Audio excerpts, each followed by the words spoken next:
Hello everybody, a very warm welcome back to the MEC-TEC garage.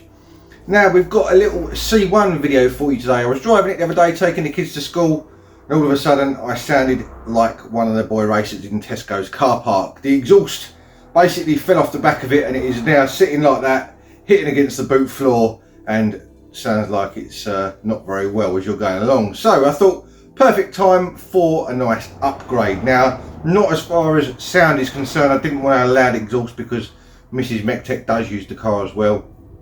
I just wanted to look a bit better, so I've got myself one of these.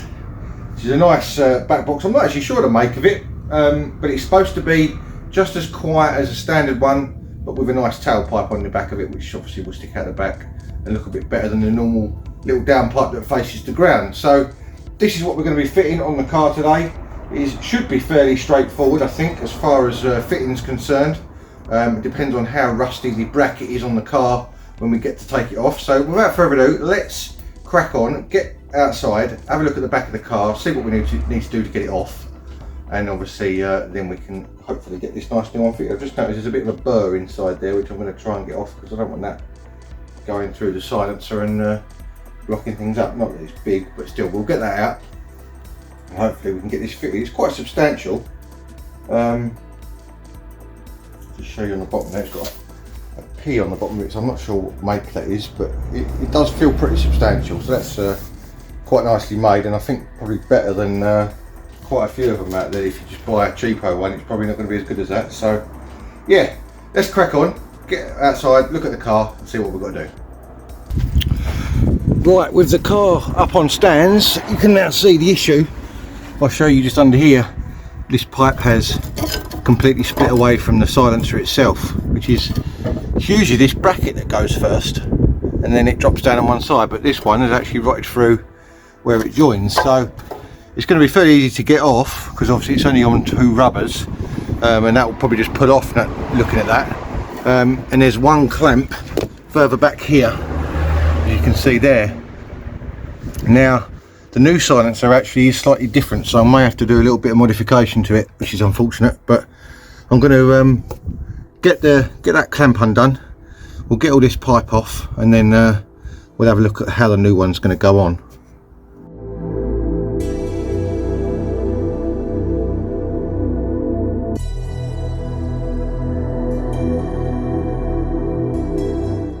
Right, now I've got the old one off, you can see what I mean by it being slightly different. This one obviously is one solid pipe and it has a join over the top of the axle with that special clamp, and it's got like a sort of flanged end on the pipe. The new one's got that, but it's separate and it's got an extra join there.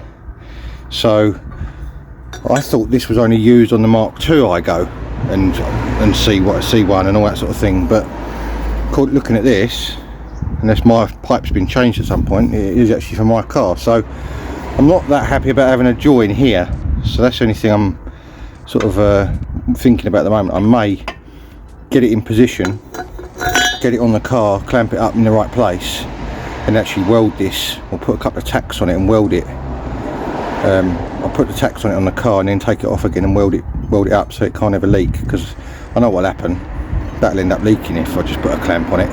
That's what I'm thinking at the moment anyway. When I get it on the car I might change my mind, but I'm going to get this hang on the back and we'll see what it looks like. Look at that, I've actually got a tailpipe on the old C1, how about that? That was really easy to fit. I'll just show you. Obviously you've got one rubber there which it slides onto, and one rubber there which it slides onto. This bit where I said about welding it, I'm not sure what to do now because it actually fits really nicely. You can see it sleeves over it and it's got those slits up the side to obviously then clamp it up. I'm just not a fan of those sort of slip fit things, but this clamp here is very good. The way they do this is really cool. If you look at this, if I take this off again, you'll see what I mean. It's got like two collars, and then that clamp goes over the top of it, and it sleeves it. It's actually got a sleeve on it, so it goes one goes over the other, so it can't ever leak. And it's got this little dimple in it here, and there's a cutout in this side, so that can only fit in one place. So you know you're getting it in exactly the right place and the right angle, so nothing's going to hit. It's a really good idea, that. So that bit's absolutely fine, no problem with that at all. Just not sure what I'm going to do with this bit yet, whether I'm going to weld it or whether I'm going to just put a clamp around it. I kind of want to weld it really. just so I'm guaranteed not to have any leaks, you know. But having said that, it's a bit more tricky to fit if I weld it, but then the old one came off, so I don't know. I'm a bit conflicted at the moment as what to do, but I'm actually really curious to see how it sounds. I want to start it up. I may start it up and just see what it sounds like, just because I want to know. So right, I'm not expecting this to sound any different, but we'll start it up and just see what it sounds like. Bear in mind we've got no clamps on it at the moment.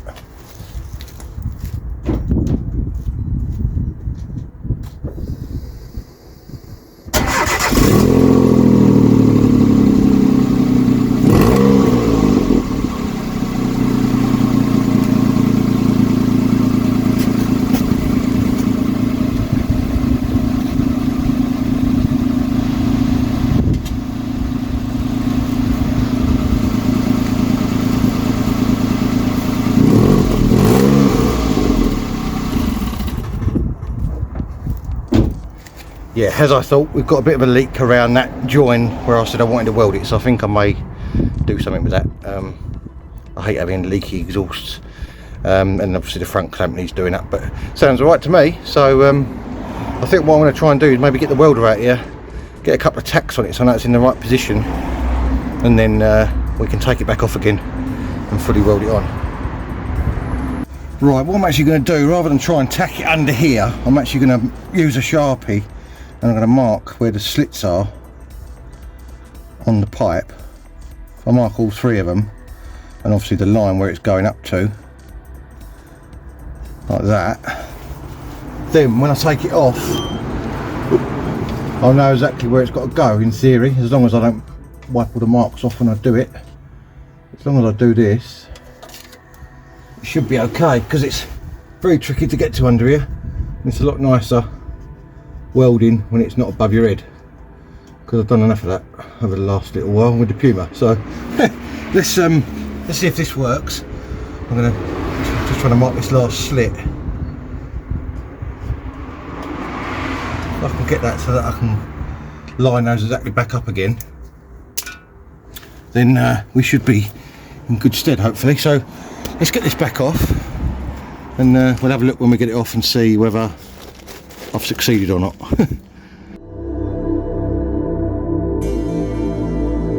Right, there we go. With that back off, you can see the marks. I've got one there, and one round there, and obviously they all line up with the gaps on that. So I want to spend a bit of time cleaning this up, obviously get the paint off around the edges where I want to weld, and obviously then we can get it buzzed together, and hopefully it'll all be in the right place and we won't have any leaks, because I think that's going to be a lot better solution than having a clamp. And then we can put some heat-proof paint over it just to make sure that the welds don't rust, and it should be absolutely marvellous.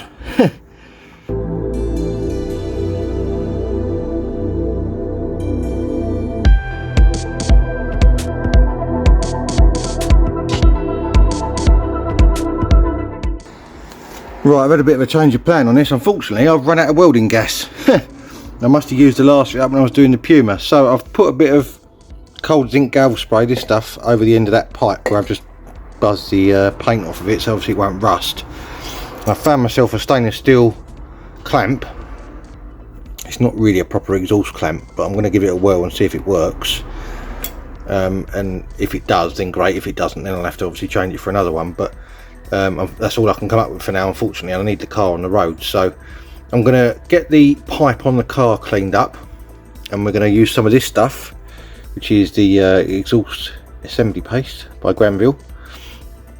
We'll get some of that put around both the joins, get it all nice and airtight, hopefully, and we'll get this clamp on there. So it is a normal Jubilee clip, but it is a proper decent quality one, if that makes sense. It's not a cheapo one, so hopefully that will do the job, because there's not a lot of pressure on this. It's purely there as an extra join. I don't know why. It can't go anywhere once it's on the car. Once that end's clamped up, this end can't go anywhere. Physically it's impossible, because the exhaust rubber holds it together. So this is effectively just an extra measure as such to stop it leaking any air out. So hopefully that will be alright. That's all I can come up with at the moment. I haven't got any other exhaust clamps here that are small enough for this. I don't really want to use a normal sort of half moon clampy one, because they always leak. They're rubbish. So I'm going to give this a whirl and see how we get on. Just thought I'd show you the the bit I was talking about up here, which is where the cutout is. It's got a cutout there. Hopefully you can see that on camera. I'll zoom in a bit. There we go. So that's what that little divot in the other pipe clicks into, so it can only go one way, which is really good. So that's the bit I'm going to clean up. I'm just going to use a bit of thinners on a rag, get all the old soot off of it. I'm going to put some of that Granville exhaust assembly paste around it, and hopefully we should be good to go with any luck. So let's get a bit of this on here. I don't know how this thinners is going to work on that, but we'll see. Let's see what it's like. See if it cleans it up alright. As long as it gets all the soot off of it, which is all I'm really worried about, so it gets a decent seal, which it looks like it has. You look at that cloth. That should be fine. It's a good design, that. I like that. Really nice, nice way of doing it. Right, now we've got that clean, I'll get some of this jollop around it. Nice liberal coating of this. Stop any leaks, hopefully.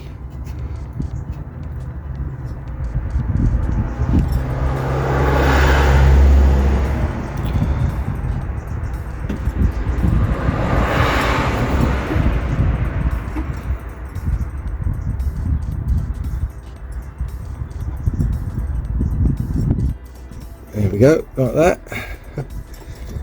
Most of that will probably splurge out when I push this pipe on, but rather it, not the camera, rather it be on there than not. Then we'll get our pipe without the silence from the end of it. It makes it a bit easier to slide it on. You can see the divot in the pipe there, and it lines up with that, as I said, with that cutout. Give it a little wiggle together till those two flanges meet up like that. And get your clamp over the top of it. It's just a 1/13mm nut, or bolt rather I should say. Squeeze that together.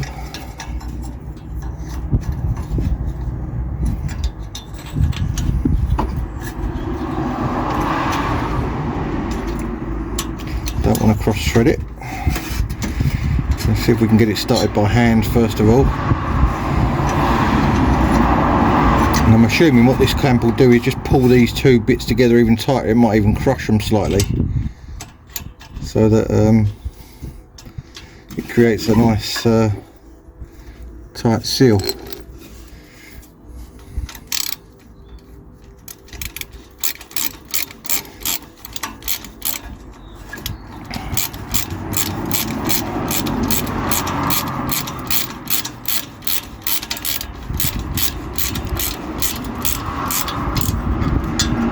Plan anyway. Now that clamp is in the same orientation it was in before. A little bit concerned with how close it is to that, but I don't think it will hit it. Once the silencer's on, it can't go anywhere, so hopefully that'll be alright. I'll give that some more welly in a minute and just make sure that that's tight once we get the back box on. Right, let's move you back. See our pipe there. Now we're going to do the same thing with this, give it a nice liberal coating of this jollop.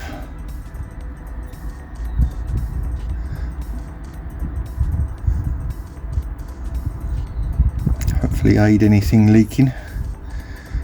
And with that clamp on there, I'm hoping it's going to be alright. As I say, I may have to revisit this if the clamp isn't man enough or whatever, or I might even put two on there just to be on the double safe side,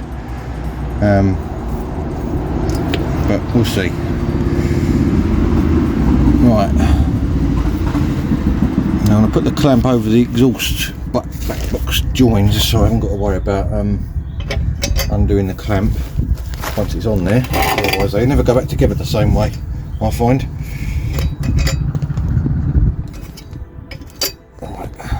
Try not to do this without knocking the camera. That should just push on there.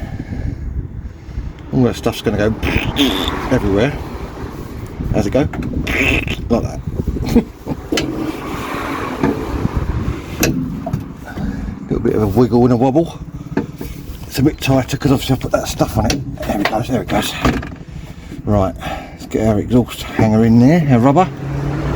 Slides on. Like that. A little bit of WD-40 on them helps sometimes. I already put some on it a little while ago, so same this side. We've got our clamp. Oop. Sorry, not the camera. Out the holder. I'm trying to do this on the drive and it's a bit difficult. Right, you can see the other hanger up here. So we've just got to slide that on there, same as the other side. And that is all that holds that on. There we go, like that. Right, I'm going to get that clamp tightened up and then we'll go for a start up and see if we've got any leaks. Right, that is all clamped up. Let's go for a start up and see if we've got any leaks.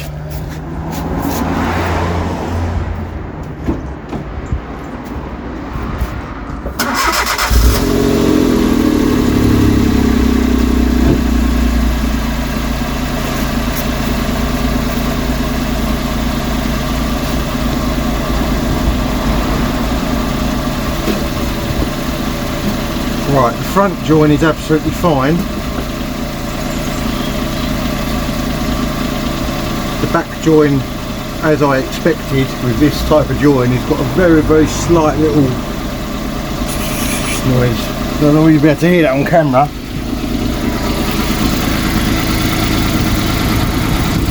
You might just about be able to hear it.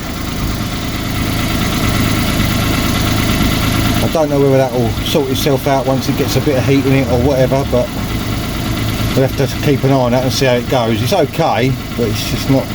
I might whip that back off again before it gets too hot and put a little bit more paste in there and see whether that cures it. Right, that is what I've come up with. A load more stuff in the join, which there wasn't anywhere near enough in there. So it now fills up all those little grooves that go up the sides. And I've put a second clamp on there as well, facing the other direction. So now basically the clamps are covering all those slits up the side, so in theory it can't leak.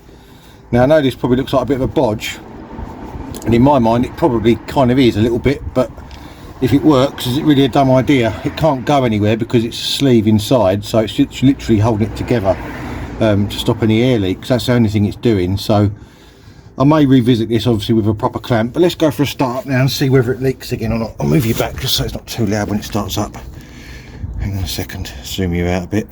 Right, let's start it now and see what it's like.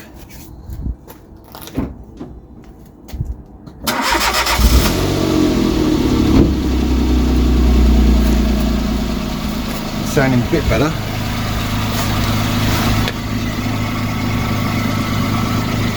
Yeah, no leaks. Brilliant.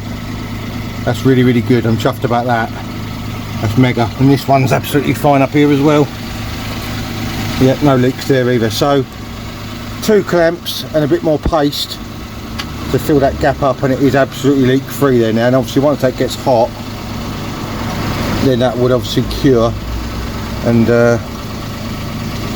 hopefully be all right with any luck. So yeah, a little bit of improvisation there with what I had at the time because I haven't got anything else. But let's have a little rev and see what it sounds like.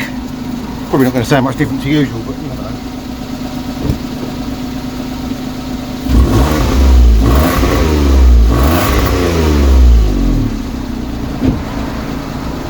It's got a slightly deeper note, not much. I mean, it's very minimal, which is perfect. It's exactly what I wanted.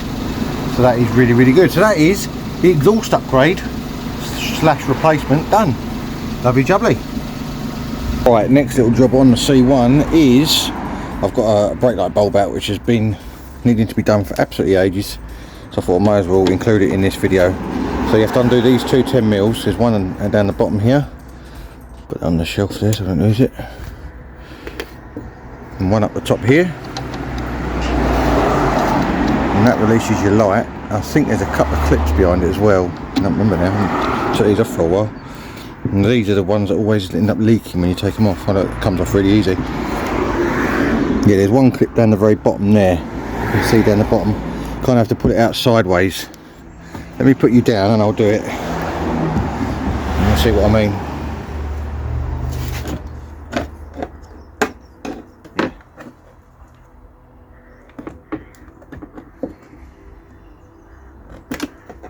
unplug the light, but you can see this seal here is the seal that always fails on these. Now this one doesn't actually look too bad.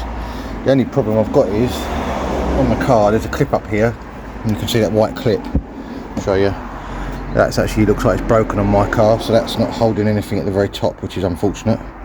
It should slide into that clip, I think, and it's got like a little ball and socket joint on there, so I'm going to have to get a new clip for that, which is, may be one of the causes of my boot being a bit damp. But yeah, so the light obviously is held in the back with just little clips that go around the edge, and you sort of tease it out at the same time, and that reveals your bulb, or bulbs. There you go. It's the top one I need to change. You can see it's all black, so let's do that. Got a new bulb in my pocket. I've just dropped it on the floor. It's a good idea, isn't it? Right, and that just untwists out of there. It should do, like that. It should only go in one way. I think these are offset. Yeah, the pins are offset on this, so it should only go in one way. Otherwise, you end up with a tail light too bright, because it'll be the brake light it's using all the time, rather than the other way around. You know, get it in around the right way.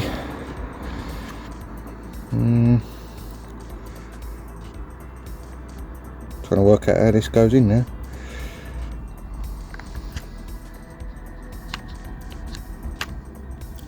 It can only go in one way. It only locks in one side by the looks of it down the bottom there.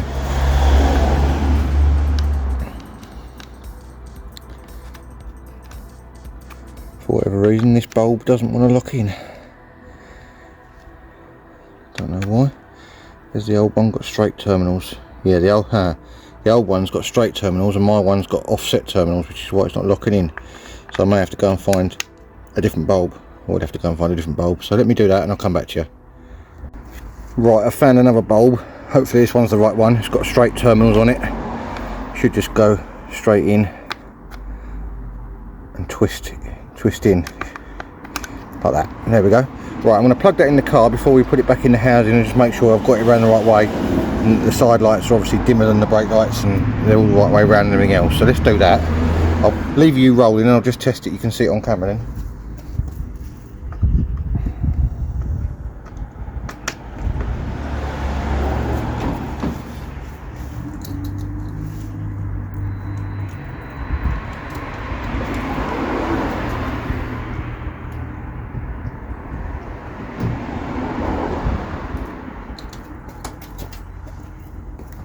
There we go, that's all sorted, that's working alright. So just a case now of clicking that back into this housing and putting those two bolts back in, and I'm going to have to get a new clip for this because that's broken off. The bottom one is alright because that's like a hole that bottom stud pushes into. But yeah, so that's another little job ticked off the list that's been needing to be done for ages. So that's really good. Actually, looking at that, it's looking there, it's melted my housing in there. See in the top there, it's got a hole melted in the inside of it. It's not ideal. Don't know why it's done that.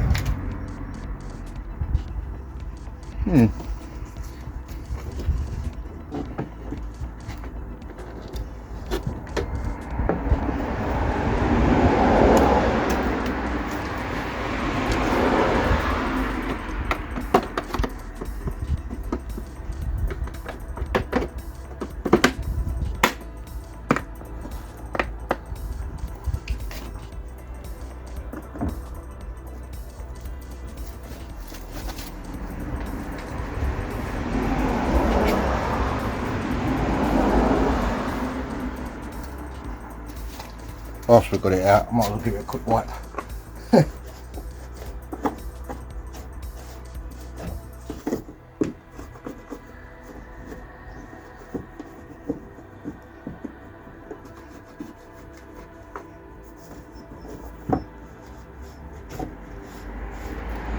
we go.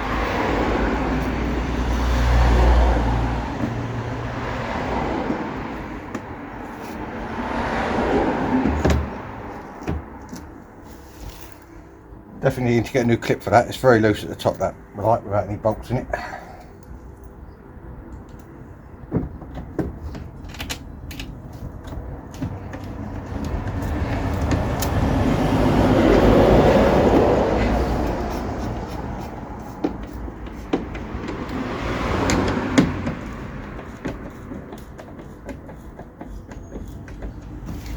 There we go, job done. Right, whilst we're at the back of the car, I have got a tinted brake light for the top there, because that one is all cracked and it's letting the water in. I noticed the other day all my headlining was all wet. Now I'm not 100% sure how bright this is going to be because it's tinted, and I'm not overly impressed with it by putting a tinted one on, but I kind of bought it thinking it would look good against the black spoiler with the red, so we'll see. See how bright it is when once we've fitted it. It's just 2 Phillips screws, hold that on. Now it pops out. You've got 2 connections on the back of it. You've got one for your actual electrics and one for your washer pipe. The washer pipe just pops off, in theory. Probably been on there since the car was new. I have to go and get a little flat screwdriver for that, just to prise it off. The electrical connection's obviously easy, that just comes off with a little clip. He says. There we go. Right, let me go and get a little flathead and we'll get that off.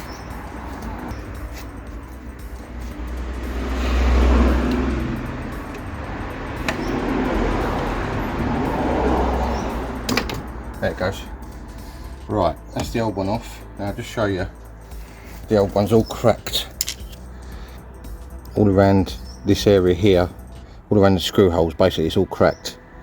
And I think it was letting water in, and the gasket on the back of it is absolutely flat as anything now. You can see there's not a lot left of it. And the new one comes with a new gasket, so I'm hoping it's going to cure my problem with the leak in the roof. It was all wet over this corner when I got in the car the other day. So what I'm going to do, I want to clean that area up. I've got a new gasket which is sticky on one side, and I'm actually going to stick it to, rather than stick it to the light, I'm going to stick it to the bodywork, because then it will create a seal around the bodywork, so if any water does get in between the seal and the light, it can't effectively get inside the car, hopefully, if that makes sense in my head anyway. So let me grab a cloth, I'll clean it up and I'll come back to you in a second. Right, I've given that area a good old clean up. Thinking about it, it was wet in that corner, it might be that hinge that's leaking. We'll have to maybe look into that, but I'm going to stick this is the new light, and it comes with this foam piece on the back of it. So I'm going to stick that to the bodywork, and then it will just sit up against the back of the light when you clamp it down. That made sense in my head to do it that way round, so let's try it out and see how it goes.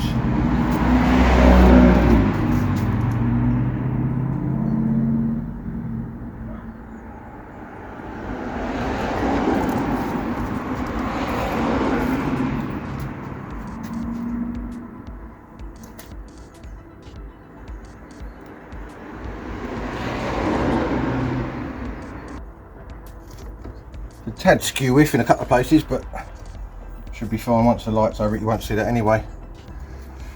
Right, let's get a new light.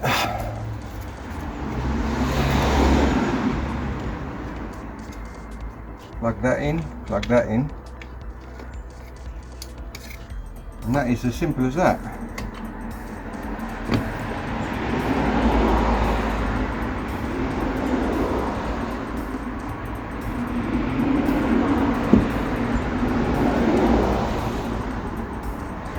Our screws.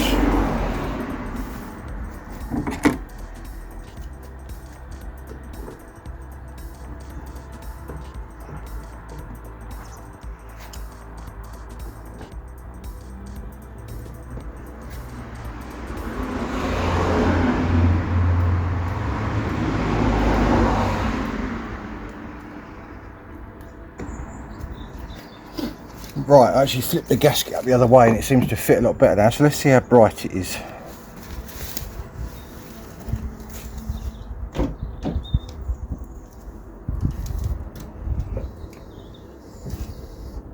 Obviously you're going to see this before me, because I can't see what's going on, but see how bright it is, and then I'll look at the footage in a second.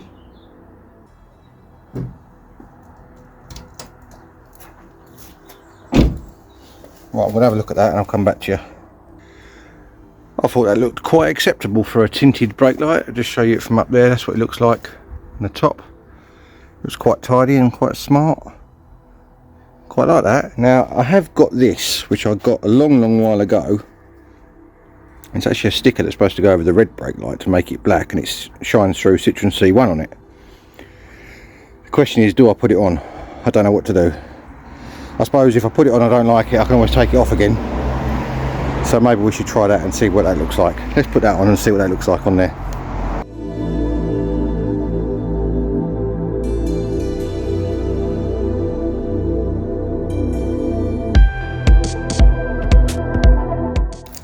Right, you can just about see the outline of the sticker on there. We're going to go and push the brake and we'll see what it looks like.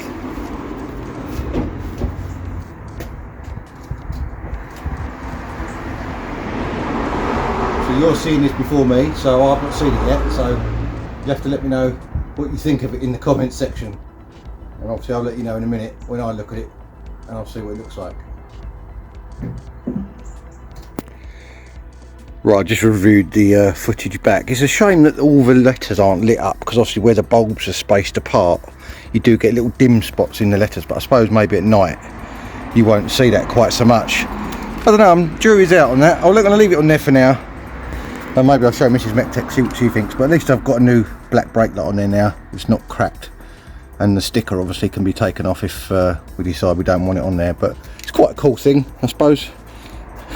I'm not one for mega bolt on bits, but it's not too bad, and it's very subtle as well, because obviously when you're not braking you can hardly see it, because it's on if it was on that red brake light you'd be able to see it all the time, but because it's on the black one it's quite a cool little mod, because you can't see it until you brake. So that's the general idea obviously. So yeah, so that is the back end of the C1, I think, done for now. Done the brake light, done the exhaust, done the high brake light.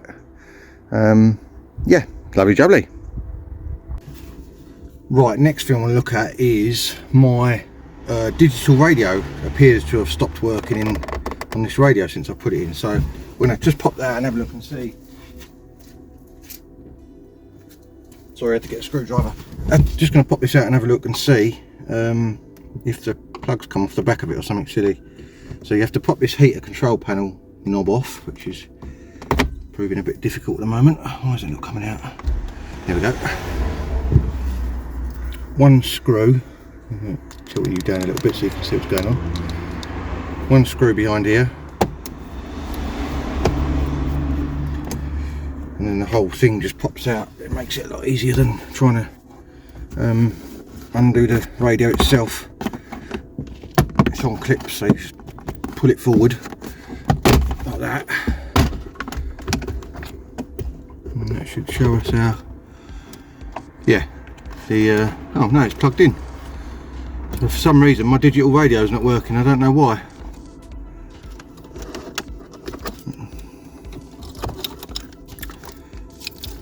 The other thing someone did mention to me as well is, which they appear to be absolutely right, is I used a connector in between the wiring on this. I didn't need to, because the original wiring is an ISO connector, so you just plug it straight in. So I might as well take that out while I'm here, and I've got a connector I can use for something else if I need to. So they just push in. Yeah, I didn't even look at that when I was fitting it. Used a connector for no reason. We'll take that out. Plug that in now. Take that out.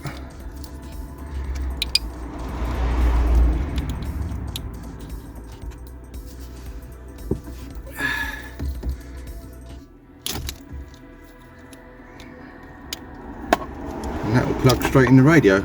Why didn't I see that to start with? That's daft. Oh well, there we go. Right, that's tidied the wiring up a little bit at least on that side of things, so I've not got an extra connector in there now that I don't need, or two extra connectors I should say. But for why my digital aerial isn't working, this is the connection for the digital aerial, I honestly don't know. It's a bit annoying, to say the least. Unless the aerial's actually gone faulty itself, it's the only thing I can think of. Not sure why that's done that. Oh well. Well, I'll have to maybe look into getting another aerial, I guess. At least I've got rid of that extra wiring out of there that I don't need, so that's good. There was a guy commented on my video, one of my videos for the radio upgrade, and he mentioned about it, and I thought, well, while I'm in here I'll have a look. And sure enough, he was right, so thanks very much for that, whoever that was on the comment section. Let's just put the ignition on and just see if it does come on now. Don't think it will, but let's have a look.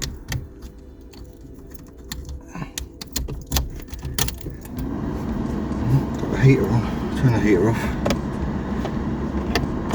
There we go. Right, if I go source, Bluetooth audio, not Bluetooth audio, I want tuner. Too far. Tuner, there we go. So we've got FM normal. I won't play it out loud because I'll get copyright. Go into mode. Mode, yeah. DB receiving, there we go. See if it works. Yeah, no service. Don't know why. It's a bit strange, isn't it? Go DB2. No service. Yeah, I've got normal radio, but no digital.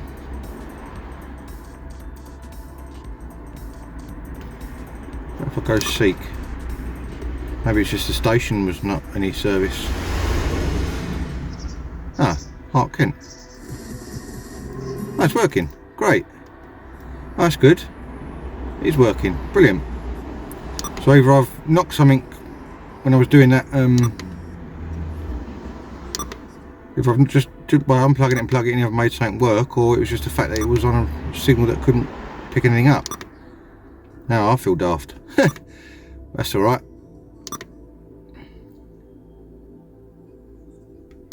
Yeah, it's working on all of them. I've not got the volume up there. I only got it so I could just hear it, but yeah, appears to be working. Oh well, that's another fix done then. So we've got our extra wiring out of there that I didn't actually need in the first place. It came with the kit with this surround. I didn't buy it separately, it came with this surround. So just realised I put the heater knob back on and not put the screw back in. So let's do that while I remember, otherwise I'll forget. I should really use a plastic tool to take that in and out, but still, we're here now. Right, we'll put that back in there. That's all screwed in nice and tight. Put that back on there, job done. Lovely jubbly, top banana.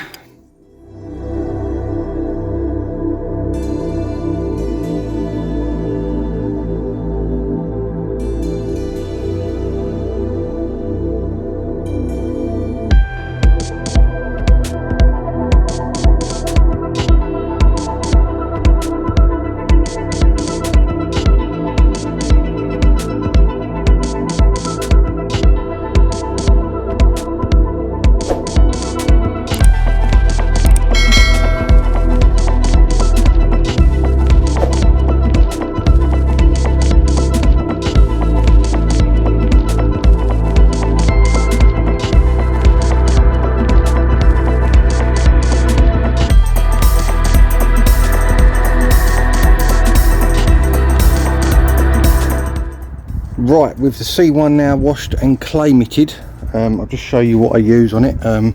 Obviously normal washing procedure, and I use this, which is made by Facilia. It's a clay mitt. You use it wet.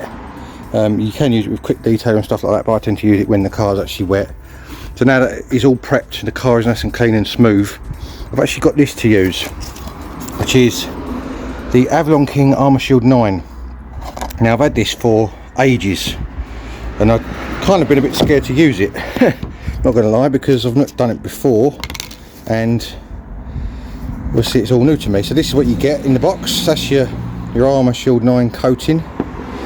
You get a little buffing cloth, and you get the applicator pad, which is that. It's got like a really soft foam on one side and a hard foam on the other. And I believe you've got a little cloth in here, which they're gloves, and this cloth, which is the cloth you wrap around that applicator pad to put it on with. So I'm going to have a quick look at the instructions, and we'll give this a go and see what it comes out like. Right, I'll just show you what it says here. You obviously wrap one of these cloths around that applicator pad. It says shake the bottle, apply a liberal coating of drops to saturate the cloth. Wipe a thick layer across the car surface, first horizontally and vertically to ensure even application. Continue to spread in a crisscross pattern until you've completely covered the section. Apply drops frequently. Let the coating sit until it flashes iridescent, almost like an oil slick. Then remove the residue by buffing with a microfiber towel. Once done, proceed to apply and then buff the coating one body part at a time on the rest of the car. So you basically do the whole car the same thing. So it's apply drop. This is apply drops, wipe on, buff off. It's pretty simple really. So let's I'm going to start on the roof, give it a go, see how we get on. Right, I've got you sitting on the windscreen so you can see what goes on. So give this a bit of a shake up. Never done this before, so I don't know what I'm doing. Now it does say you're really supposed to prep the car with IPA, isopropyl alcohol, but I haven't got any of that. So and I've never seen anyone do that online. They've actually done it with that. So you get some of this, drops onto here. It says to soak the cloth fairly liberally, so we'll go over it a bit like that. And then you just start like that. And this is supposedly going to give it a coating for however long. I think it lasts about a year, and it's supposed to make it very hydrophobic, which is obviously where the water doesn't stick to it.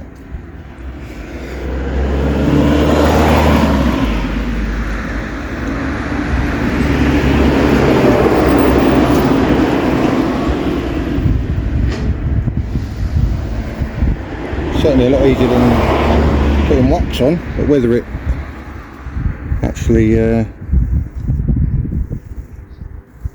buffs off as well, obviously we'll find out. But just trying to go over every section to catch it in the reflection. Obviously do one half of it, do one bit of a panel at a time if you want, so you know you're not going to miss any.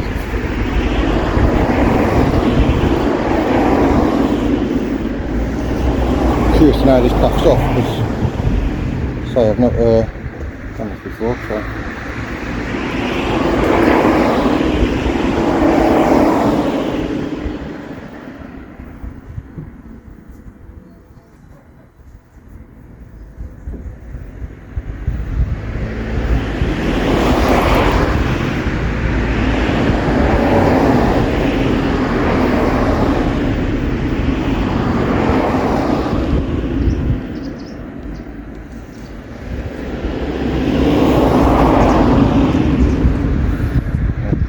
Also, this is apparently a really good trim restorer for your black sections as well. So I'll let that flash off for a minute while I'm letting that side go. I'll do the other side.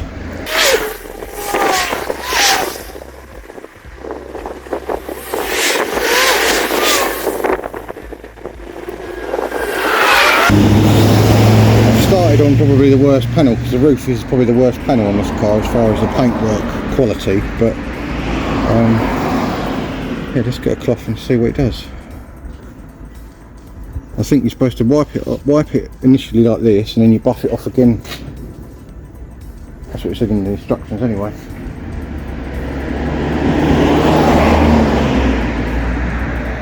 I'm yet to find a coating that does as good as polish.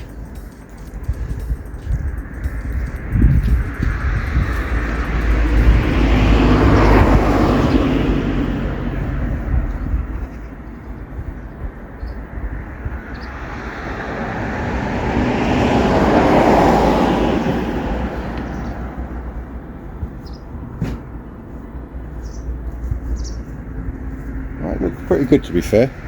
If it wants another buff off, I'm going to use this cloth that comes with it to buff it off initially, and I'm going to get one of my yellow microfibers and go over it with that after. But that's basically the principle, you go over the whole car like that. So I'm going to do that and see how we get on.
Right then, I hope you agree. The little C1 is looking the absolute nuts now. It really, really looks good. That was a really loud motorbike. That Avalon King Armour Shield 9 has really brought a shine out on it, especially on the trim.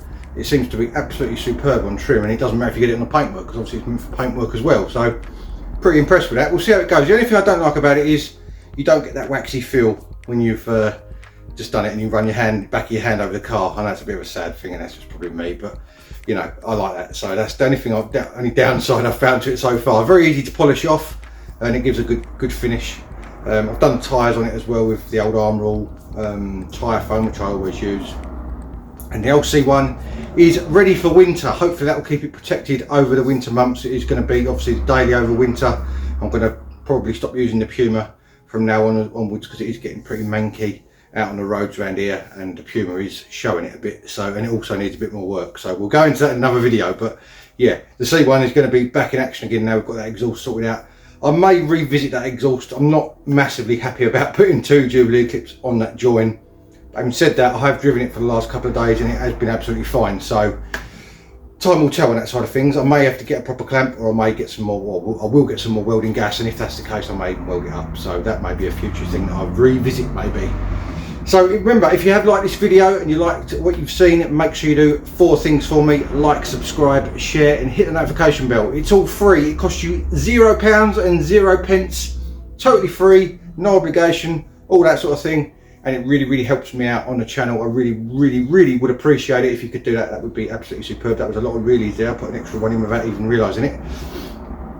And all that's left me to say is thank you very much for watching. And if you want to join me soon for more automotive adventures, I will see you again next time. Cheers, guys.